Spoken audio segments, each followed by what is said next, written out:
Hey guys, chilling details surrounding the assassination of Charlie Kirk and the subsequent unraveling of his widow's private life have sent shockwaves through the political and social landscape of the United States. What was initially presented as a national tragedy, a prominent young leader gunned down while speaking at Utah Valley University on September 10, 2025, has evolved into a labyrinth of inconsistencies, red flags, and allegations of a sophisticated cover-up. As we move into 2026, the investigation led by federal authorities and the intense public scrutiny spearheaded by investigative figures like Candace Owens have brought to light a series of questions that the inner circle of Turning Point USA, TPUSA, seems desperate to avoid.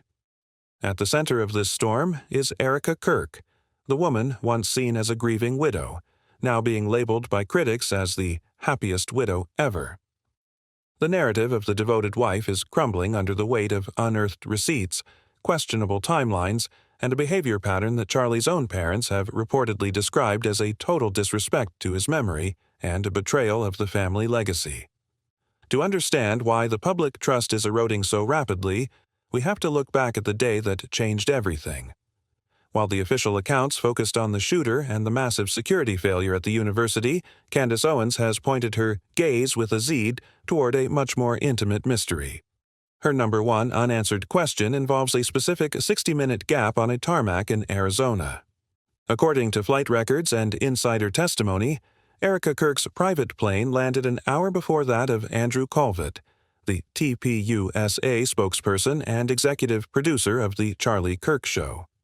Common sense dictates that a wife whose husband has just been shot would be racing to the hospital with every second counting, desperate for one last word or a chance to say goodbye. Yet reports indicate that Erica waited on the tarmac for a full hour. Why wait? Why stay in the comfort of a private jet or a luxury vehicle at the airport while your husband is in a trauma center? The mystery deepens with the arrival of Andrew Colvett. Colvett allegedly painted a vivid picture for Owens of the immediate 48 hours following the shooting.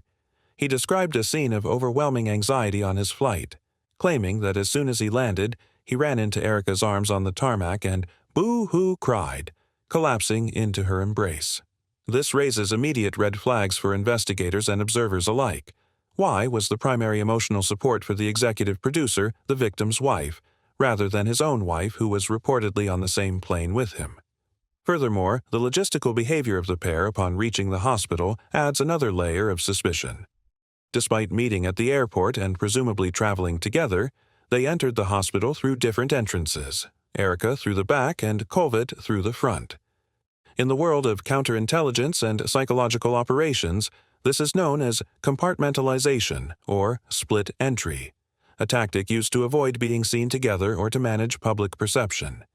It feels less like the actions of grieving friends and more like a scripted operation intended to manage optics rather than respond to a tragedy. This tarmac mystery is only the tip of the iceberg. As the public began to look closer at Erica Kirk, the persona she built for years started to disintegrate. Erica has long maintained a public narrative that she was a late bloomer who didn't date for 5 years prior to meeting Charlie. She claimed she lived vicariously through her roommate's terrible dating experiences in New York and largely stayed single, focusing on her girly girl interests and her dogs. However, the internet has a way of finding the truth, and the receipts that have surfaced are devastating to her credibility.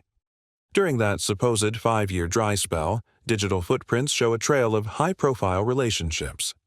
Evidence suggests she was involved with NBA player Josh Harrelson around 2013, with public tweets showing her calling him the one, and friends commenting on how adorbs they were.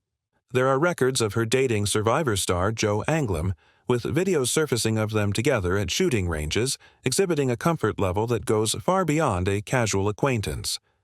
The list continues with pro baseball player Joseph Tyler Massey, Tyler Strange from the band Emerson Drive, and Jordan Verroy from the reality show Summer House.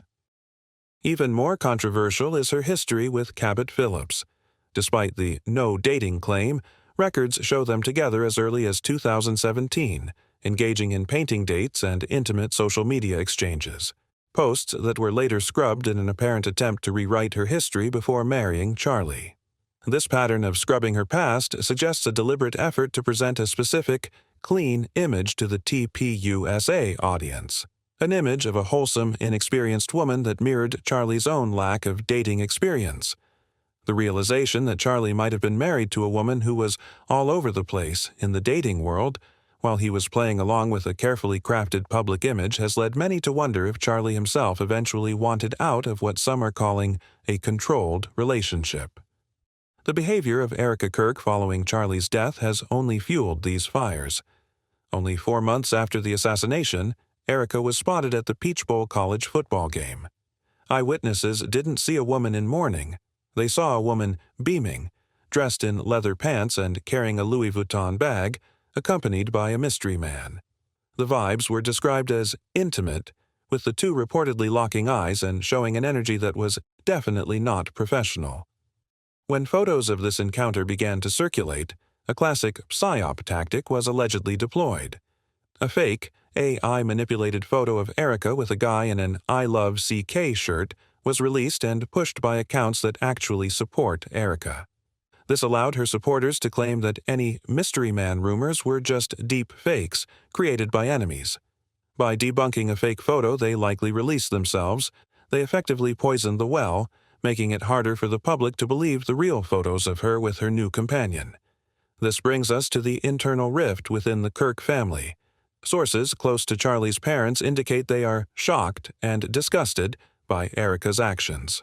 For a family that values routine and stability, seeing their daughter-in-law moving on so publicly while their grandchildren, a toddler and a preschooler, are left without their father is a bridge too far.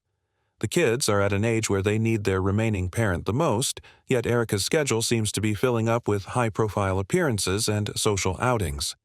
The family feels she is turning a tragedy into a circus to maintain her own social standing and power within the TPUSA organization, where she has stepped into a leadership role as the new CEO.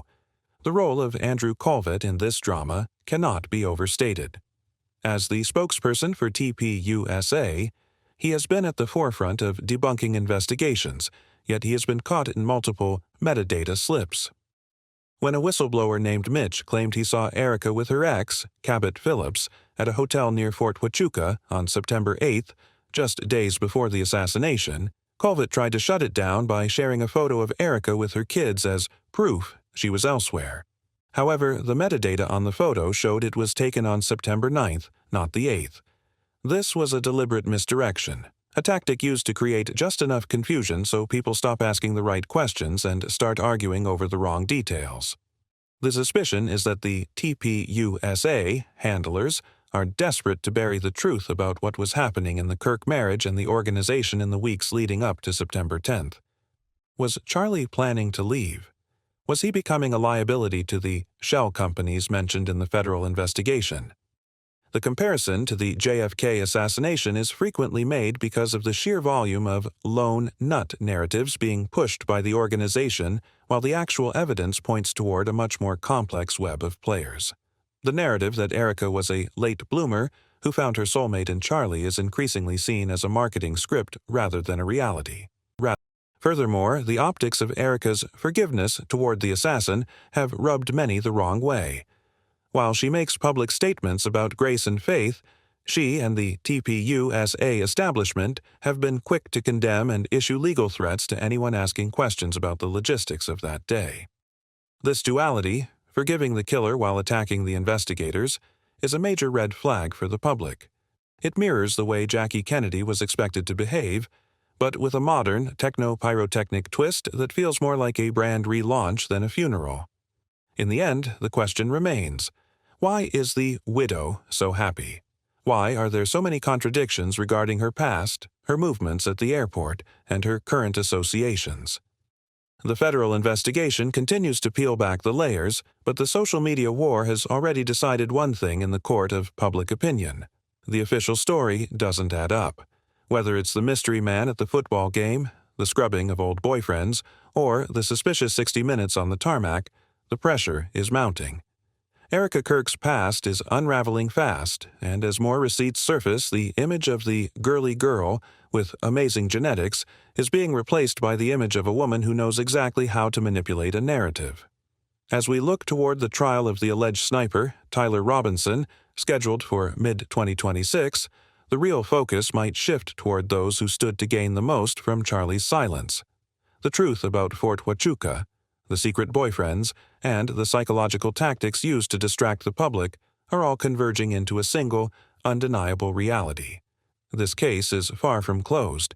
The family's pain is compounded by the fact that the organization Charlie built is now being used to shield the very people who might have betrayed him. The mystery of the happiest widow is no longer just tabloid gossip. It is a central pillar in the quest for justice for Charlie Kirk. Every smile at a football game, every fake metadata tag, and every hour spent waiting on a tarmac is a piece of a puzzle that the public is determined to solve, no matter how many cease and desist letters are sent. The legacy of Charlie Kirk is now tied to the transparency of his widow. If Erica truly wants to honor his memory, the public demands answers to the number one question: what happened in those 60 minutes at the airport? Until that gap is filled with something other than boo-hoo crying and scripted hugs, the suspicion will only grow. The world is watching, and the receipts don't lie. The story of Erica Kirk is no longer a romance. It has become a high-stakes thriller where the ending has yet to be written, but the evidence is already speaking volumes.